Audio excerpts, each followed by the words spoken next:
everybody. We are here at the September 4th, so we're just beginning the month here, and everybody's back to school and back in gear ideally, and looking forward to winter. Boy, I'm all excited. I can't wait. And meanwhile, we're going to have some fantastic people coming up. And so just to give you a little preview, we're going to talk about that in a moment. But before we do, just to kind of fill a little bit of this time here, one of the things you're looking at, this is our official LinkedIn page. And so you're certainly welcome to join this, and there's a lot of stuff that we announce on here all the time and so on. So I would certainly encourage you to look for us and sign up for us under the Freedom Hub Working Group. We also have our own channel, and so this is, before I do that, let me start here. So this is the group's link for people to join, although we're going to have a new one. So starting this next week, we're going to be on Zoom. So when the notice goes out on Monday, and every Monday the notice goes out, this is what it appears to like in your email. It will tell you, who was coming up for the forthcoming Wednesday and who was attending the last Wednesday. So this coming Monday we'll be talking about today. And also we'll be giving out the new link, and we're going to be aggregating everybody over to the new Zoom connection. So you'll see that.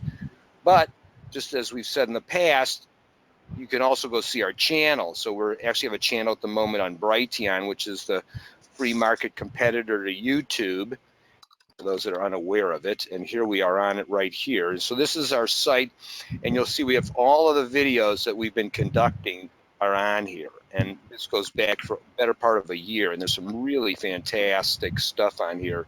So if you haven't seen it, I would encourage you to come back here and spread these links around us. We've been hitting the front page depending on which videos, because we've had some fast views and some high views on certain ones and low views on others.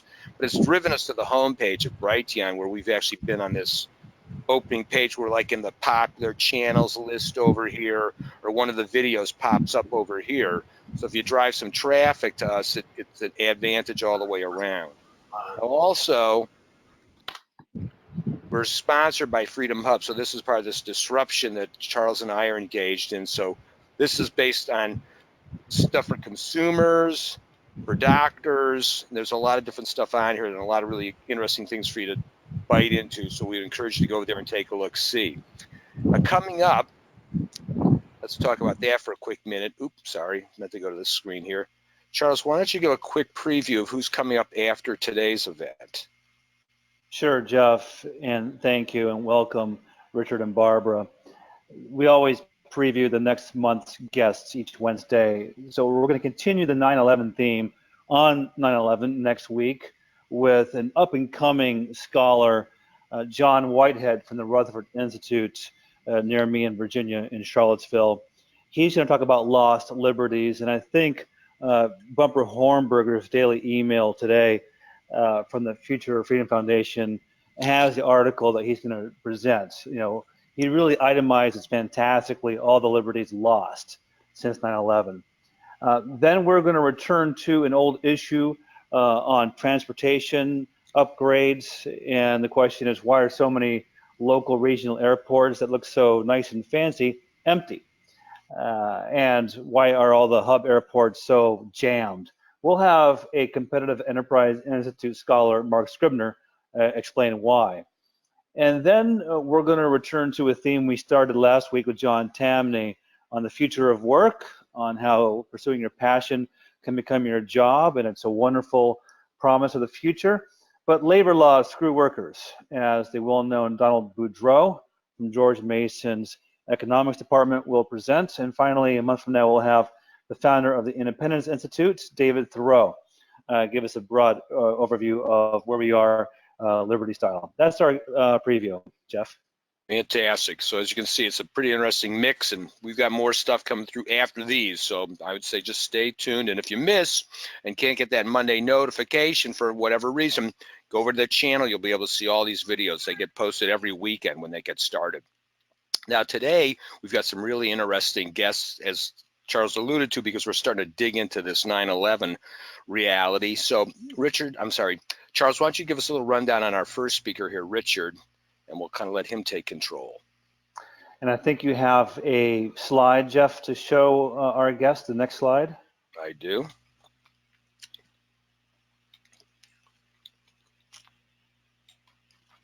I have a couple different ones here. There we are. So I see half of the slide, but that's Barbara Honegger there. That's showing below the medical cost sharing advertisement. And Barbara will come on after Richard, whose video we are now seeing, Richard. So you are now live on camera. They're not. And Barbara is a board member of the Lawyers Committee for 9/11 Inquiry and a former White House policy analyst and a former senior journalist at the Naval Postgraduate School. She'll be coming on after Richard Gage, who is a member of the American Institute of Architects and a founder of the group Architects and Engineers for 9/11 Truth. Most folks should know Richard. He's been the main insider in terms of the industry of buildings, who has complained about the government's explanations with good reason. So he's always had that air of credibility. So we're very excited to hear from Richard first. Jeff? Okay, Richard, I'm going to turn the system over to you here. Hello, everybody. Glad to be here. Perfect. Barbara and I are both very honored to join you. And so we have about 20 minutes for my section. I'm going to give you a brief overview of the destruction of the third tower on 9/11. There's a lot of reasons we focus specifically on World Trade Center Building 7. And let's just jump right into it. So tell me when you can see my screen. See your screen. I can see your screen great. Hey, perfect. All right, let's jump. Most people don't even know about World Trade Center Building 7, the third worst structural failure in modern history. Here it is, 100 feet away from the North Tower. Looks small compared to the Twin Towers, doesn't it? But this is easily the tallest building in most of our states, 47 stories. Part of the World Trade Center complex. Now, it wasn't hit by an airplane, yet it was the third tower to collapse on 9/11. Came down about 5:20 in the afternoon. Here it is shown doing just fine after the Twin Towers had collapsed, but we have a major collapse coming up 7 hours after the Twin Towers, and I'll show that to you right here. There we go. Huh. Looking for that video to give you the sense of that collapse. This building collapses in 7 seconds, uniformly, symmetrically, into its own footprint. And let's try that again. Here.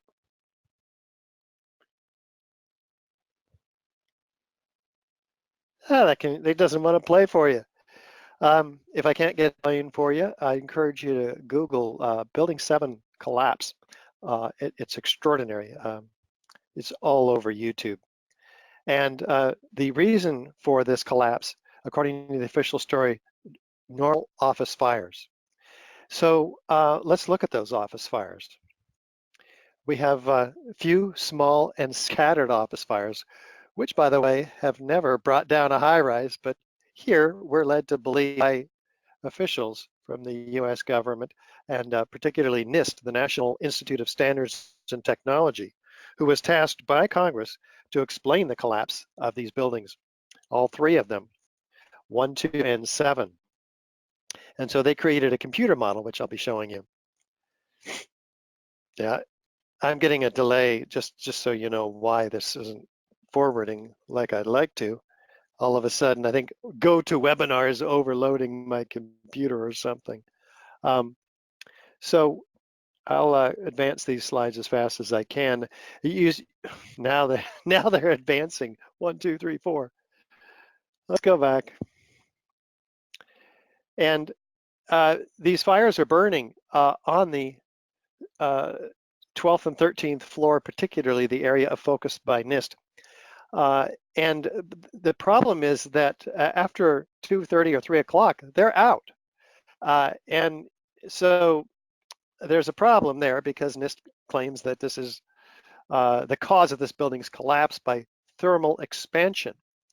They focus on the fire around the east penthouse here, column 79, because the east penthouse collapses 6 seconds prior to the overall collapse of this building.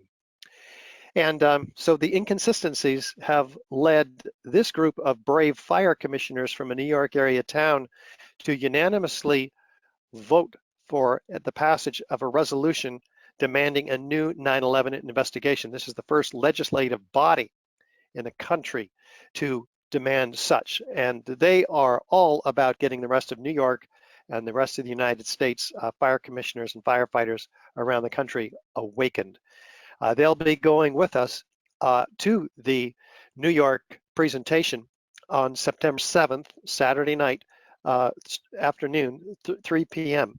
And they'll be joining us and several other brave souls like William Binney, whistleblower from NSA, Mark Crispin Miller, at that venue. Look on our website for more details, ae911truth.org.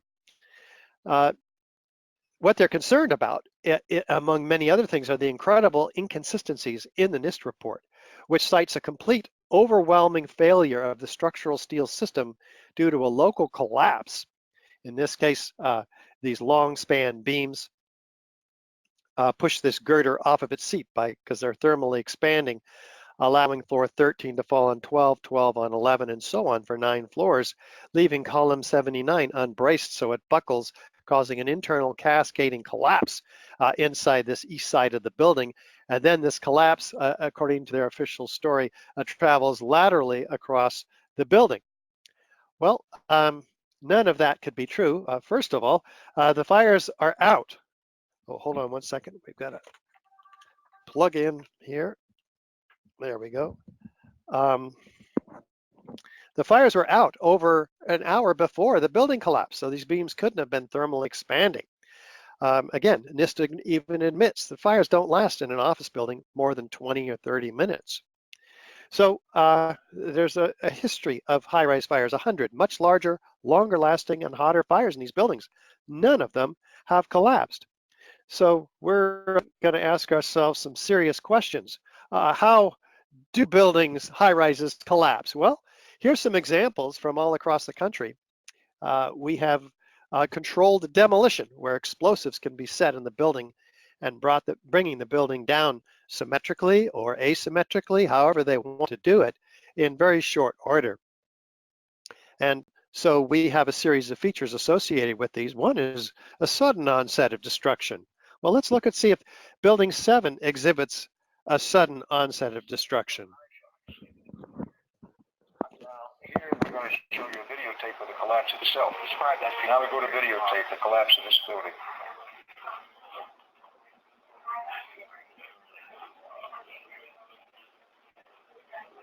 It's amazing. Amazing, incredible that you were. For the third time today, it's reminiscent of those pictures we've all seen too much on television before, when a building was deliberately destroyed by well-placed dynamite. Well, that's pretty prophetic on the part of Dan Rather, who never spoke these words again. We haven't even seen Building 7 collapse on TV. It's just not, except for 2 or 3 occasions. One on the day of 9/11 and a couple after that. Why? Has this been systematically suppressed? Most architects and engineers, in fact, know nothing about the third worst structural failure in modern history. Does the building go straight down? Here's another feature of controlled demolition. Let's take a look.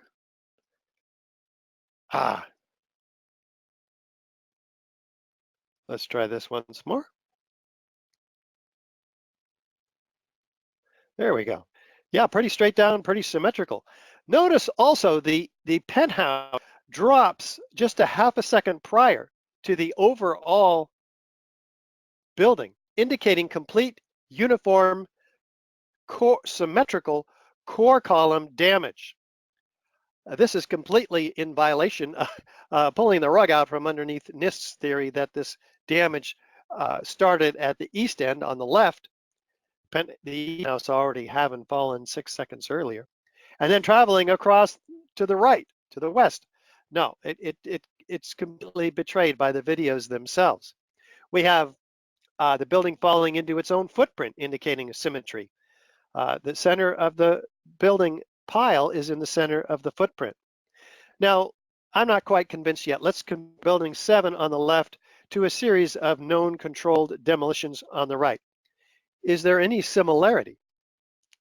Is there enough similarity to warrant investigation into the possible use of explosives, especially since it looks exactly like a controlled demolition, especially since fire, the official cause of this building collapse, has never brought down a skyscraper ever.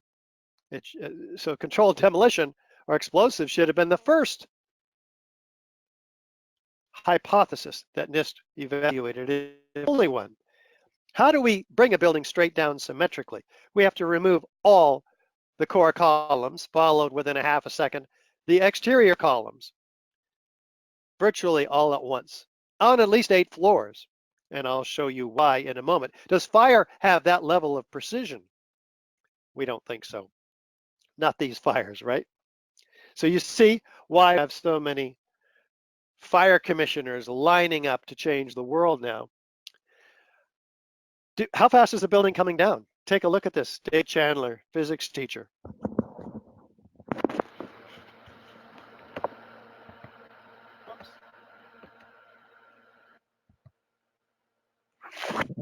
We don't have this video. But what David has done is shown us that the building comes down at free fall acceleration for a third of its 7-second fall. Wait a minute. A building can't collapse 8 stories all at once without those 8 stories, something happening to them. They're 3 to 5 times stronger than they needed to be to hold this building up for the life of it. Where did that structure go all of a sudden? And is it responsible for the total dismemberment of the steel frame? Yeah, this is a 47-story moment-resisting steel frame structure. Columns and beams very rigidly welded to each other. If there was any collapse, it might have fallen over. We'd have huge chunks of building that we'd be seeing, such as we see here in these buildings that fell to natural causes, in this case due to earthquakes, where the columns and beams are not severed one from another. The concrete is not pulverized to a fine powder. You can recognize a building at least damaged, but at the bottom. Do we have sounds of explosions heard by witnesses? Well, we have Sham Sunder telling us no explosives were found. Later, they acknowledged they never looked for explosives, but we have witnesses of explosions. Here's one. And then it was like another 2-3 seconds. You heard explosions, like boom, and it's like a distinct sound. It's not like when it's like boom, boom, boom, boom, boom, like floors that were dropping and collapsing. This was boom, like you felt a rumble in the ground, like almost like you wanted to grab onto something. That, to me, I knew that was an explosion. There was no doubt in my mind. So we have witnesses of explosions and then the building coming down. Let's listen to Barry Jennings. When we got to the 8th floor, I started walking to one side of the building. That side of the building was gone. The first explosion I heard when I was on the stairwell landing. We went up to the 6th floor. Then when we made it back to the 8th floor, I heard some more explosions. What's the sound? Like a boom. Like an explosion. Another one. Yes. We started walking down the stairs. We went to the 8th floor. Big explosion. Threw us back into the 8th floor. When we get outside, police officer comes to me and says, you have to run.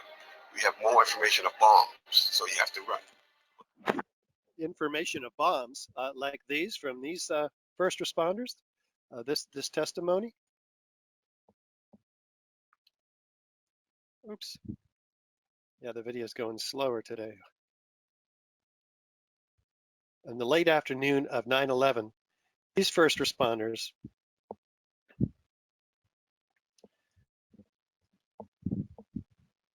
are hearing something they shouldn't.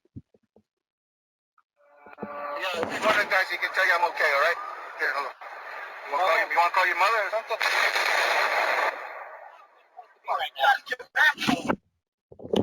So, with all of these witnesses of explosions, Why aren't explosions a part of the official story? What do the experts say? Well, here's Danny Jawenko, one of the European controlled demolition experts. It starts from below. It's a controlled demolition. Team of experts did this. Professional work, without any doubt. Several, like 100 structural engineers, signed on to the petition demanding a new investigation at AE 9/11 Truth, one of 3,000 architects and engineers. A localized failure in a steel frame building like World Trade Center 7 cannot cause a catastrophic collapse like a house of cards without a simultaneous and pattern loss of several of its columns at key locations within the building. And of course, we're just giving you an overview here. This is a 4-hour presentation chock full of all different kinds of evidence, including the Twin Towers, which I encourage you to get online with our video, 9/11 Explosive Evidence, Experts Speak Out. Listen to these mysterious construction workers walking away from Building 7, hearing an explosion over their shoulder, looking back at the building, and then looking straight into the CNN camera and saying this. Keep your eye on that building, it'll be coming down. Building is about to blow up. Moving back. All right, guys. Sorry. We are looking back. It's a building to blow up. Flame, debris come down. The building is about to blow up, flame and debris coming down. How do they know? And what did Kevin McPadden say here before he heard those explosions? Listen to this. He's listening to radio held in the hands of a Red Cross worker because they're all held back about 6 blocks, and this is what he hears. He took his hand off, and you heard 3, 2, 1. Do buildings come down to countdowns? What's going on here? How did the BBC announce the collapse of Building 7, an unprecedented collapse of a skyscraper by fire, 20 minutes before it happened? They apologized for this grievous error, citing the confusing events of the day. What, does that make them psychic? No. What we have is the 10 key characteristic features of controlled demolition. And some of these characteristic features, 8, 9, and 10, you'll have to get on the video because this is our just our overview. This is all direct evidence of destruction with explosives. Fire doesn't create these features, any of them, let alone all of them. With additional circumstantial corroborative testimony, we've found that this is proof of controlled demolition. And that's why those firefighters are all fired up to change the world, along with the 23,150 now architects and engineers demanding a new investigation. And why the University of Alaska has engaged in a 4-year, $300,000 study, which they just released yesterday. Very exciting. You can download this 128-page study, which attempts to solve a problem. What's the problem? Well, NIST says that fires brought this building down, but fires never brought a skyscraper down. So shouldn't we all be looking at that to ensure the public safety in our other buildings? So it's huge, their problem here. So they assemble all the data that some of which is correctly used by NIST, most of which is actually problematic. So they examine the fire loads first. Then they rule out scenarios that couldn't cause the collapse. Then they identify failures in locations that could have contributed to the collapse. So check this out. They simulated structural response to fire loading at floors 13. They examined initiation hypothesis developed by NIST. They simulated numerous fire scenarios with the overall structural framing system to identify what this building would do. It's like a body. You do something to it and something happens. In the computer models, which you see examples of here, they go through quite an extensive procedure. Again, 4 years, and our supporters have raised $300,000. We have about $50,000 left to go if any of you can support us. They've found that this girder, which NIST says was supposed to have slid off of its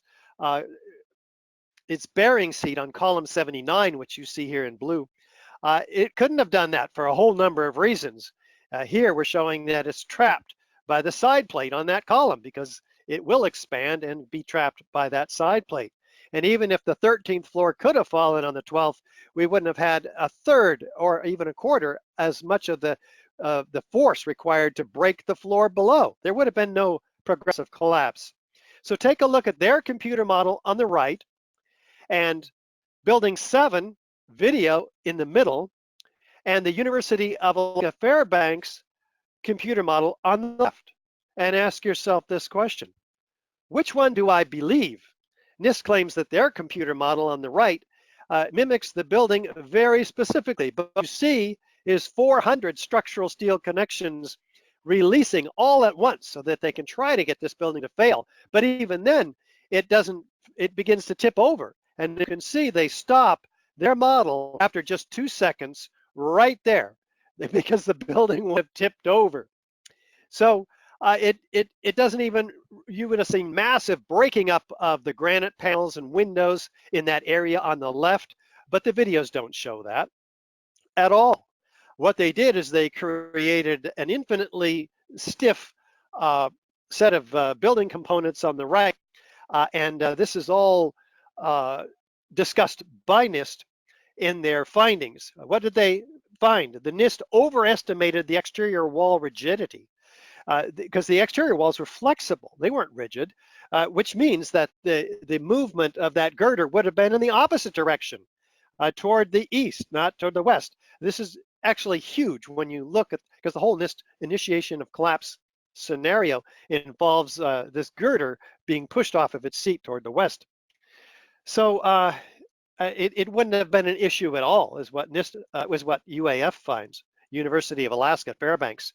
Professor Leroy Hulsey is the chair of the Department of Civil Engineering there, one of the top forensic structural engineers in the country. He and his team of PhD graduates are engaging in this process, and they just released this in a presentation which you can watch in detail on their website at just Google INE UAFWTC7 and you will find it, or go to our website. At the top you'll find a link to it. The exterior wall was fixed. Shear connectors on several beams were broken, but there's no evidence to consider this to be a valid assumption. They assume the shear studs on the girder 2001 weren't there, but they were there according to the shop drawings. NIST assumes bolts fastening the girder to its seat were broken, but there's not a valid assumption whatsoever. Using these assumptions, and if girder 2000 indeed were heated up, and if it could have pushed, it would have gotten trapped behind the west side plates of that column flange that I showed you. They would have prevented the girder from ever walking off its seat. In other words, this collapse couldn't have happened. But let's say they use all the assumptions that NIST had, which were erroneous, it still didn't fail. No local failure could lead to a failure of the next row of columns. The building would begin to tip over. It wouldn't go straight down through itself. That's what they found in the model. The simultaneous failure of all core columns over 8 stories followed 1 1/3 seconds later by the simultaneous failure of all exterior columns over 8 stories produces the exact same behavior as observed in the videos of the collapse. Well, how does that happen? How do you get a global collapse if all 8 stories of columns are removed virtually at once? How do those columns get removed? I'm going to leave that in your capable hands and see if we can go straight now to the essential findings. Fire did not cause the collapse of Building 7. The temperature was not high enough to weaken the steel. Thermal expansion did not result in a loss of support of the beams and girders. World Trade Center 7 did not experience a progressive collapse, as we just mentioned. It's a global collapse. So what does that mean? Well, that's really bad for NIST. And we're getting this study out wide and far and need your help to do just that. We've already sent out 20,000 postcards to engineers across the country. We're going to be making presentations at universities across the country. All of this needs your help, of course. So pitch in on our website, ae911truth.org. And I think that's what I have to share.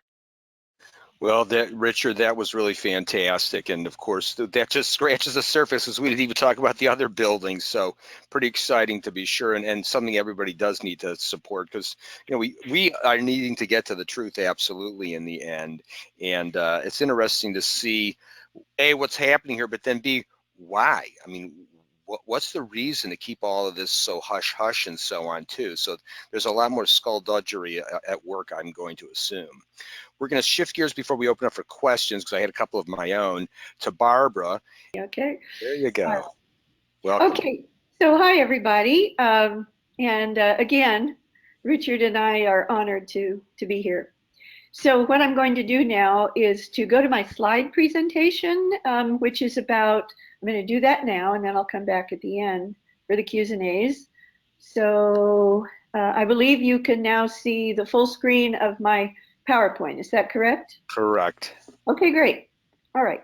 So what's up on the screen now is what I want everybody to know about to begin with. And that is an extremely exciting event, the major 9/11 Truth event in all of Europe this year.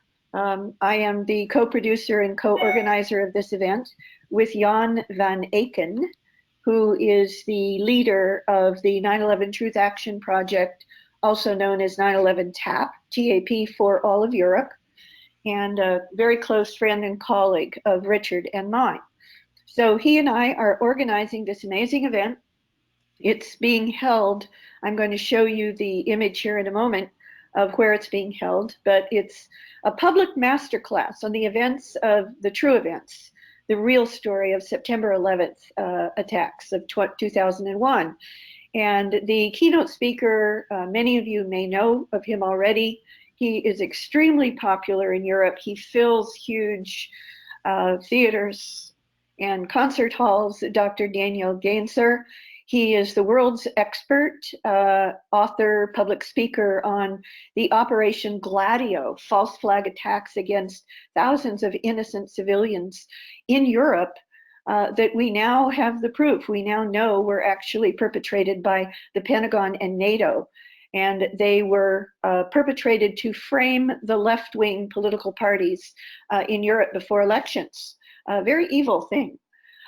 So Dr. Daniel Gaenzer is a historian, and he's now the director of the Swiss Institute of Peace and Energy Research, and he will be our keynote speaker. He will open and close the event with a keynote speech. Dr. Niels Harrit, everybody here probably knows who that is, former associate professor, retired University of Copenhagen. He's the world expert in nanoparticles, nanothermite, nanochemistry, and is the lead author of the peer-reviewed paper that Richard Gage, I believe, is also an author on, a co-author, along with many others, including Dr. Stephen Jones, many others, that demonstrated from scientific analysis of the dust samples from the World Trade Center that there is military-grade and sulfurated nanothermite throughout that dust. So that's Dr. Niels Harrit. He's world famous. And of course, Richard Gage, myself, and Dr. Piers Robinson. Now, this is very exciting. Dr. Piers Robinson was a professor for a number of years at the University of Sheffield in the UK. And he is living in Germany. He will be there in person. And he has now left that academic position to focus full time. He founded the academic working group on propaganda and the 9/11 so-called war on terror. He's doing that full time now as an independent academician. And then there are three of us from the board of the Lawyers Committee for 9/11 Inquiry, our litigation director, Mick Harrison, an attorney, the founding president of the Lawyers Committee and an attorney, Jane Clark, and myself. I'm also on the board and an officer on the board. And then we have a 40-year Swiss engineer from the Zurich area, Jan Andre Zaba, as well. And we've also added to the program George von Hautz, who has done over 75 public presentations on 9/11 Truth, and has already scheduled another 25 or 35. He is full-time getting 9/11 Truth out throughout Europe, and he is based, as I recall, in the Netherlands. So this is a very exciting event. It's being held at the Volkshaus in downtown Zurich, which is the largest auditorium downtown Zurich. It seats almost 1,000 people. So now I'm going to try to, I'm wondering why my slides don't forward here. I don't understand. Oh, there. You know what? It took a while. It took a little moment. So I now have up on the screen, and you saw this, I believe, at the beginning of Richard's presentation as well. Richard and I used this wonderful logo for our joint speaking tour in Europe and London a year ago in May. Every nation, every citizen for 9/11 truth and justice. And now I'm going to try to forward. There we go. So why does it matter to go to Europe? Well, it matters because there were some 80 nations whose citizens were mass murdered on 9/11. So the almost 3,000 victims of the 9/11 attacks at all of the sites and on the airplanes were not all from the United States by any means. They were from almost all over the world, including many countries in Europe, about 24 in the UK alone. So this is a map of all the countries that had victims of the 9/11 attacks. So this is a world attack. This is a photograph that Richard and I used in our joint speaking tour a year ago, May. And what you're looking at, believe it or not, is the main foyer of the new NATO headquarters outside Brussels, Belgium. And what you see there is, yes, it's what it looks like. It is part of one of the columns, or maybe they're the girders. Richard can correct me on this. But anyway, a major piece of the twisted steel from the destroyed World Trade Centers on 9/11. And it has so-called pride of place as a memorial to the lie of who attacked America on 9/11, right there in the main foyer of the NATO headquarters outside Brussels. And that is President Trump with the then, I believe, still head of NATO, opening the new headquarters about a year ago, a little bit over a year ago. And this is the Volkshaus in downtown Zurich, Switzerland, where you can see Volkshaus there on the front of the building. This is where we will be holding this incredible event that is on September 11th itself. It begins at 1 p.m. and goes to 7:30 or 8 p.m. with all of the speakers that I mentioned and showed you in the flyer. And this is the inside auditorium of the Volkshaus, where we will be holding this event on September 11th. The event will be live streamed. So in a moment, I'm going to give you the website so that you can go and get your live stream tickets if you're not able to actually attend. But maybe there's somebody here from Zurich or Germany or Austria, and you might be able to go, and we'll give you the place to get the tickets, both in-theater tickets and live stream tickets. I'll be giving you that web link in a moment. So these are our speakers. This is our keynote speaker, Dr. Daniel Ganser, who is at the University of Basel in Switzerland.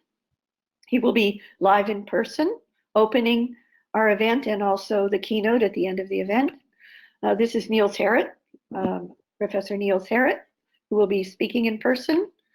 Richard Gage, of course. Now, Richard is going to be speaking by remote link because within a few minutes of finishing his presentation by live remote link in Zurich, he's going to have to race off to the National Press Club in Washington, D.C. for the Architects and Engineers press conference there, which is going to be a very historic event. This is Dr. Pierce Robinson, who will be speaking in person. I mentioned him before. This is our Lawyers Committee for 9/11 Inquiry, Litigation Director, Attorney Mick Harrison, who will be speaking by remote link. And this is the founding president of the Lawyers Committee, Jane Clark, who along with Mick Harrison will be speaking by remote link.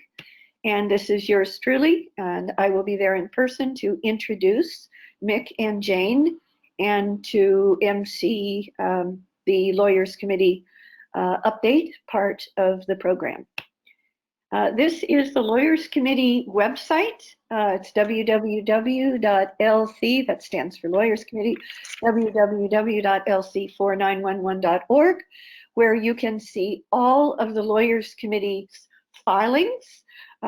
We have, and I'm going to be getting into a short update on that and more in the Q's and A's when you have it here in a moment. But that's a very important website to go to. And in the horizontal menu across the top, there are little pull-down menus from that horizontal menu. And in those pull-down menus, you will see all of the filings, the legal filings that the Lawyers Committee has made that I'll be summarizing here in a moment. And this is another one of our speakers. This is Swiss Zurich area engineer of 40 years, Jan Andre Zaba, Z-A-B-A. I believe that's a photograph of him in Australia recently. And this is Jan van Aken. He's in the center of the photograph with another gentleman who was at Richard and my joint speaking tour. This was from our Brussels, Belgium venue in May of 2018. And that's Jan van Aken, who's my co-producer and co-organizer of the Zurich event there in the middle. And he will be there in person to MC the event with me. And what's now up on the screen, I just wanted to alert people to the importance of this. I'm not only going to be emceeing the Lawyers Committee portion of the program in Zurich, but I'm also going to be making a major address, a separate address, as an independent researcher, not on behalf or as part of the Lawyers Committee. And what I'm going to be doing is drawing out in detail the parallels between the real story at the World Trade Center and the Pentagon on 9/11. And believe it or not, most people don't know this in the movement, but the real story at the Pentagon, the one that matters, is exactly the same, or parallel to, almost exactly the same, to the real story at the World Trade Center that Richard and architects and engineers has so brilliantly publicized and pulled together and compiled over these last 15 or so years. The real story at the Pentagon is also pre-placed inside the building explosives. And I'm going to be giving the detailed information about all of that evidence in my personal presentation at Zurich. And just for everybody's information, there will be a professional video of the event. It will take about a week and a half or 2 weeks probably for our professional videographer to insert all of the PowerPoint slides so that they're very clear and visible. And then we will put it up on YouTube, and I will let you know, I will let everybody know how to get that professional YouTube. But you can watch it by live stream if you buy a very inexpensive live stream ticket. I think it's about $10. By the way, when you go to the website, and let me go back to the very beginning, because I want to give you the web address for the Zurich event. It's very important. You will find the program there with all of the speakers. You will find the presentation summaries of all the speakers, the bios and the photos of all the speakers. Most importantly, the program. And also important, a link right there at the top, actually three places on the homepage to purchase your tickets, whether you're able to be there in person or live stream. And you just, I think it's called, the link is called, the button is called Order Tickets here, or something like that. And you click on that. Don't worry about the fact that the ticket prices are in CHF, which is in Swiss francs. You just click on that, you use any card, a debit card or a credit card, and it will automatically be translated from dollars into Swiss francs, and I'm told that it's about comparable. So we're making the event very inexpensive, only the equivalent of about $2 for students, university students, and we're reaching out to the universities in the Zurich area, and only about $5 for the general public and about $10 for the live stream. With the time difference in the United States, it's going to be very early in the morning. We start at about 7 a.m. East Coast time, about 4 a.m. West Coast time, and you can get your time in the middle time zones. However, if you do get a live stream ticket, you're not able to see it live, the video will be up via the live stream link for the ticket price for the live stream for, I believe it's about 2 weeks, something like that. Okay, now going back to where I was, and that's here. And I just wanted to piggyback a little bit on Richard's presentation. And this is a famous slide of column 79 in World Trade Center 7. And of course, the official story is that everything happened on, I believe it's the 13th floor, right there at column 79. And we had a failure of a single column on a single floor, and it somehow brought down the whole building in its own footprint. That requires all columns to be removed simultaneously, of course, in near free fall speed for about a third of the collapse. And of course, that's physically impossible. I just want to point out that a good way to talk about this to laymen, to people who don't know anything about World Trade Center 7, is think of column 79 as the magic column, just like the magic bullet in the Kennedy assassination, right? It's the bullet that couldn't possibly have, bounced around 3 or 4 times and gone through 2 people's bodies and finally killed Kennedy. That's a physical impossibility, just as the magic column 79 is a physical impossibility for World Trade Center 7, which is the official lie. This is just a slide to remind everybody of the consequences of the lie of who attacked our country on 9/11. Massive consequences, millions of people displaced and killed as a result of the 9/11 wars that are continuing to this day based upon the 9/11 lie. The 9/11 lie has killed millions, whereas the 9/11 attacks only killed a little under 3,000 people.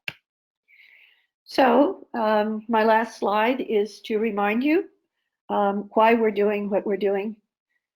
Richard and I know that all of your viewers and your colleagues and friends and family, I'm sure if you've spoken to them about this, know that we're doing what we're doing because we believe the very fundamental level that getting 9/11 truths to a critical mass of not just the American but the world public will result in finally peace and the end of the 9/11 wars that are continuing to this day.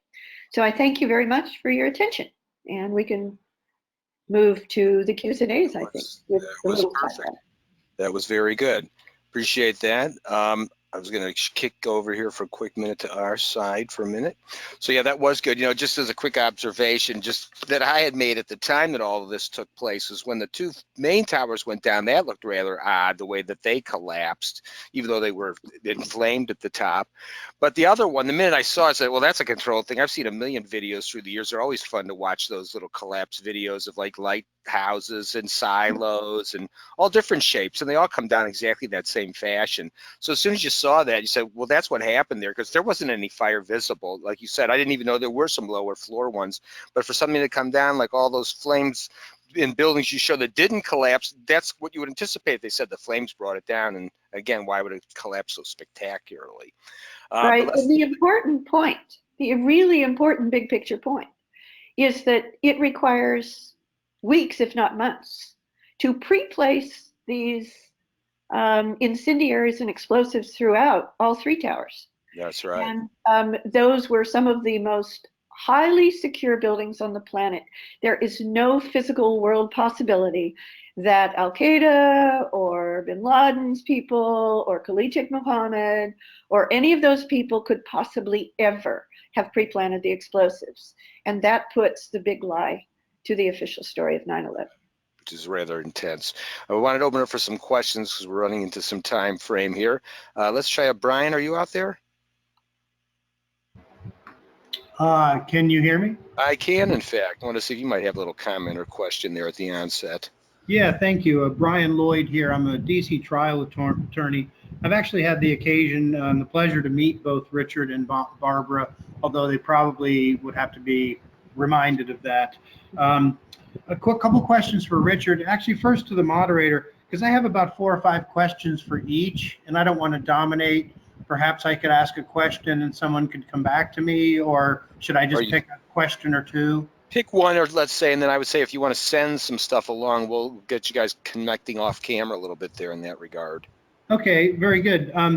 For Mr. Gage, of course, I love his work, and he's an American hero in my view. He mentioned a lot about the buildings coming down from fire and how no other buildings had done so, and we have a fairly extensive world history of that. The critics, of course, would say, but those buildings weren't hit by a jumbo jet. And indeed, some of those critics say not only that the jumbo jet hit the building and weakened it, but also may have dislodged some of the asbestos covering the steel, again, helping the engulfing flames, if you believe that version. How do you respond to the idea that the examples you used of other buildings on fire, steel buildings that didn't collapse, that weren't hit by a jumbo jet? Well, there are 43 videos, very independent videos, most of them, of the planes hitting the towers, first of all. So there are dozens of eyewitnesses, and we are producing an FAQ on the subject, which was now delayed until October. The damage assessment of the steel in the photographs is consistent with the impact of an airplane. The evidence goes on and on. They're probably not the airplanes that were said by the government to have hit the building. That's a whole other story, which planes hit these towers. So the collapse of the towers are divorced from the airplane impacts by an hour to an hour and a half. So a lot of people associate the collapse of these towers due to the airplanes and the mass explosion of jet fuel, but even NIST acknowledges that most of that jet fuel, 90% of it, was burned outside the building. The rest of it, 10%, was gone in just 10 minutes. So for an hour or more, we have normal office fires, which is what the official story tells us is responsible for the collapse of these buildings. But as you'll see when you go to our video, 9/11 Explosive Evidence Experts Speak Out, the documentary free on YouTube, 9/11 Explosive Evidence Experts Speak Out, you'll see lots and lots of evidence of explosives at the towers and incendiaries with thermite, as Barbara mentioned, nanothermite, which is a peer-reviewed paper, 25 pages in the Bentham Open Chemical Physics Journal, which proves how this building came down, because this unignited residue of thermite is in all the World Trade Center dust, along with the ignited residue of thermite in the form of these previously molten iron microspheres, billions of them, which are found ubiquitous in all the World Trade Center dust by the U.S. Geological Survey and R.J. Lee. And they define that this is elemental iron. Well, where did it come from? Where did 10,000 tons of elemental iron come from? So we didn't have time to get into all that today. Thank you. Thank you, Mr. Gage. David, I see you've got your hand raised. Thank you, Jeff. This is David Demers with Roads to Freedom Foundation. I'd be interested to hear about any examination that your groups did of the motivation and biases on all sides of this issue, including those who back the official line, who deny conspiracy, those who claim conspiracy, whistleblowers, etc. Turn that one over to Barb. Now what do I do to go on the screen, Jeff? Click your camera. A little. Oh, little okay. camera. I guess that's on you. I'm not really sure what your question is, frankly. You mean you're asking us to guess why detractors say and do what they say? Is that what you're asking? Exactly. So you've covered quite a bit of physical evidence. And of course, we know that motivations and biases always play a role in these types of situations. And I'm just interested to see if you have examined those. Well, you're asking for an opinion. It's a very informed opinion, and I'd like to hear Richard's as well. Interesting, Richard, you knocked that over to me. Anyway, I'm going to give you my informed opinion. I think that for most of the general public, it's too frightening to contemplate. It's too frightening to contemplate. It's as if you're a child and your father has just murdered your mother, for instance. This is a highly emotional, traumatic thing to even consider what really happened. So I think that that is the crux of it. I think that it's the crux also of why most of the 9/11 victims' family members still don't want to go there, that it was an inside job. Very few do. And thank goodness Bob McIlvaine and his wife, I believe her name is Helen, that the McIlvaines, who lost their son Bobby at World Trade Center 1 on 9/11, that they have the sole courage to face the facts and move forward to go to 9/11 justice. By the way, I don't think I did earlier. I'm not sure if I mentioned the website for the Zurich event, which that's very important for people to go to. That's where everything is, and that's www.11, the number 11, September, spelled out september.eu/911 without the slash, so 911 perspectives. So it's 11september.eu/911 perspectives, plural, and you will find everything there, including how to get live stream tickets. Noting the time difference to the East Coast is 6 hours earlier and 9 hours to the West Coast. So 7 a.m. is on the West Coast, or the East Coast, is when it starts, which is 1 p.m. in Zurich, and 4 a.m. on the West Coast. So folks might want to get a live stream ticket and watch it later in the video archive. So that's my guess as to why most of the American public and most of the 9/11 victims' family members still can't go there. However, for those who are perpetrators, I think it should be obvious why they don't go there. They're terribly afraid because we're making tremendous progress, and they're afraid for their freedom, maybe their lives. When you mention perpetrators, I think I've come around to including in that bunch the mainstream media in this country, 90% of which is owned by 6 corporations. Who runs those corporations? People who look into this, like Project Censored out of Sonoma State, have found that they're run by the same people and boards of directors of the arms industry, the oil industry, the banking industry, the insurance industry. These mega corporations are running the media, which is programming the people, which is censoring the truth, particularly the truth about 9/11. So which is why it's so important that you're doing what you're doing. Yeah, thanks. Truthfully, everybody that's in any of these aspects of what we cover on this weekly event that are in this freedom realm of the world, it's unbelievable that there's so much work that requires to be done. It's really a shame. Charles, are you there? I see you got your hand up too. Yes. Sure. Thanks, Jeff, and great presentations, Richard and Barbara. What, Barbara, is the Lawyers Committee doing now in terms of legal action to get a new independent investigation or something about a grand jury in New York? Right. Yeah, I'm so glad you asked. I meant to give that update, so now I can do it briefly. I do need to make a disclaimer here, and that is I'm on the board of the Lawyers Committee. We're about to have another Lawyers Committee board meeting call in a little bit, so I'm going to have to get off to prepare for that. But there's 6 of us on the board.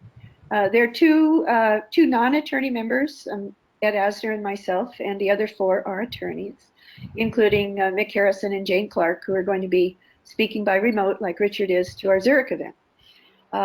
The Lawyers Committee for 9/11 Inquiry is a nonprofit 501c3 organization that you can donate to, and we encourage your donations. We need your help, financial help, because we do have to pay our outside attorneys, our co-counsels, we call them, so that we qualify to, in the different court jurisdictions, to file our legal actions. But what the Lawyers Committee has done, which is historic, and we've had amazing success. It surprised us, actually, the success that we've had. So in April of last year, 2018, we took our first major legal action, and the Lawyers Committee filed a demand, not a request, but a demand for a special criminal grand jury to be convened in the federal court jurisdiction for the World Trade Center, for Ground Zero, and that is to the U.S. Attorney for the Southern District of New York in Manhattan. And to our surprise, our pleasant surprise, on November 7th of last year, 2018, we received an official letter from the court, from the U.S. Attorney's Office, saying yes, they would comply with the law, and yes, they would convene that special criminal grand jury, which we have to assume is ongoing now, because it's been almost another year. Now, grand juries are secret proceedings, and even though our attorneys have called and spoken to the U.S. Attorney's Office representatives, in fact, to the man, Mr. Farrar, who signed the letter to us on November 7th of last year, 2018, he had to decline because of grand jury secrecy law and rules in the Department of Justice. He couldn't even tell us if the grand jury has been convened. However, he did refer us to his signed letter saying that they would convene the grand jury. So we have to assume that it's going forward. If you go to our website, lcfor911.org, in that horizontal menu at the top, if you click on grand jury petition, the drop-down menu, you can click on the grand jury petition itself, and you can click on the 57 evidentiary exhibits that are part of their appendices to the grand jury petition, and you will see what these 23 federal grand jurors have seen for themselves, which is proof of what really happened at the World Trade Center, Towers 1, 2, and 7 on 9/11, the latter not hit by any plane. So that was our first major action, and we must assume that the federal criminal grand jury is going forward, and that's very exciting.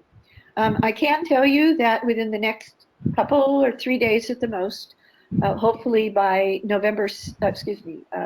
September 7th, which is Saturday, this coming Saturday, September 7th, there will be a Lawyers Committee for 9/11 Inquiry sponsored event that Richard is speaking at in New York City.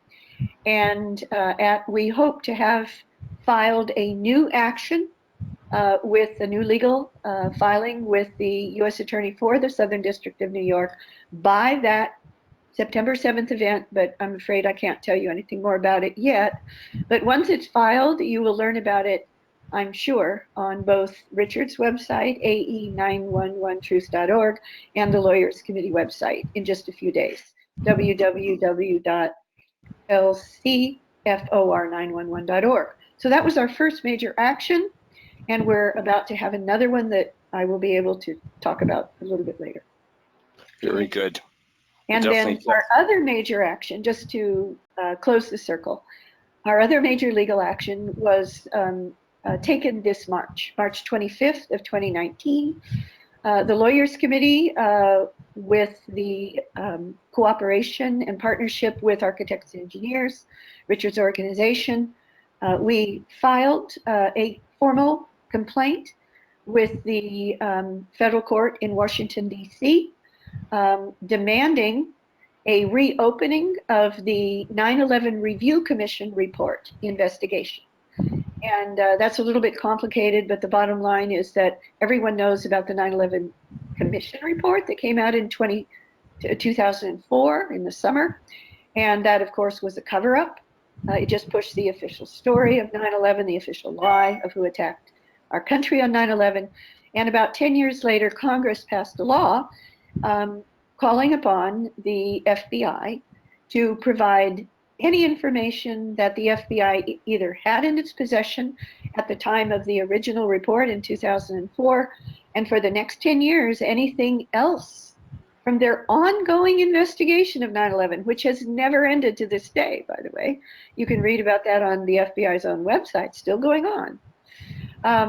Any new information, the Congress passed a law saying they needed to provide that information if there was anything new in 10 years from the 9/11 Commission report to a new body that Congress set up called the 9/11 Review Commission.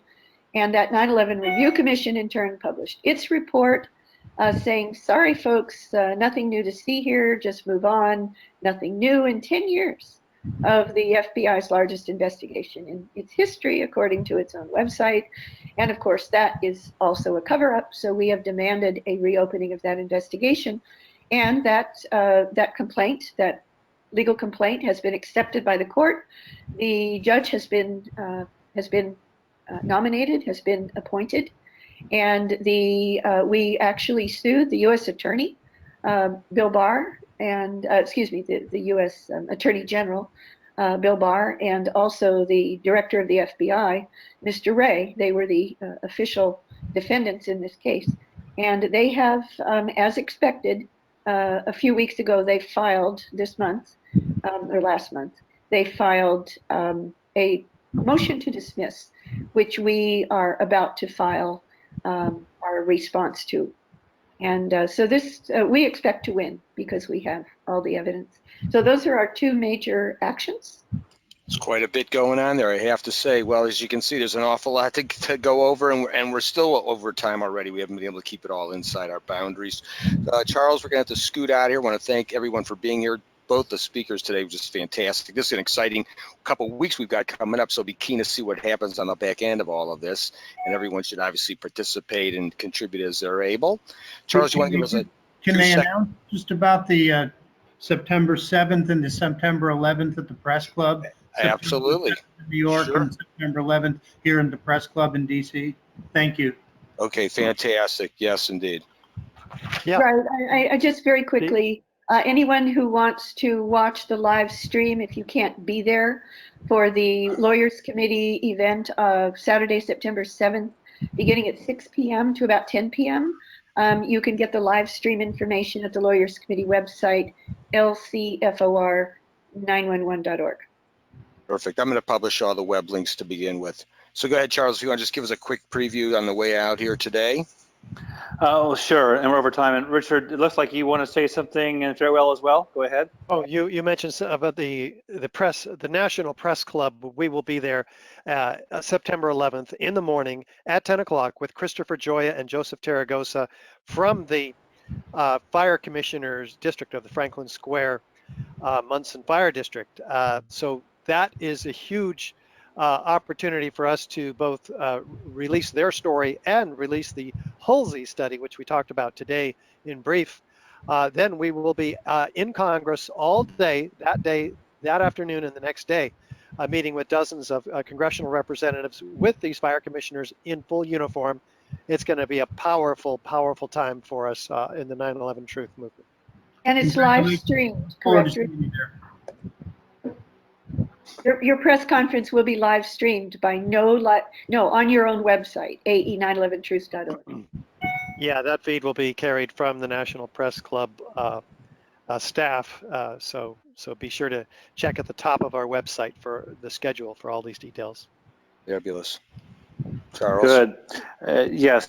So wonderful, Barbara and Richard. Thank you. And Jeff, again, for everyone, also at 4 p.m. on 9/11, September 11th, next week, Wednesday, 4 Eastern, we'll have the same topic, but basically the slide Barbara showed about the implications of that day, the lost liberties, and of course the loss of life and everything else, with John Whitehead from the Rutherford Institute. So please come back at 4 Eastern for John Whitehead. And then in 2 weeks, we'll have, ironically, a report on making the airports more useful. They certainly weren't useful that day so many years ago. Thank you, Jeff. Thank you, everybody. Okay, that's great. All right, everybody, thanks. Sorry that we ran a little long, but it was very exciting, and we definitely going to want to circle back on this particular topic. So stay tuned. Thanks all.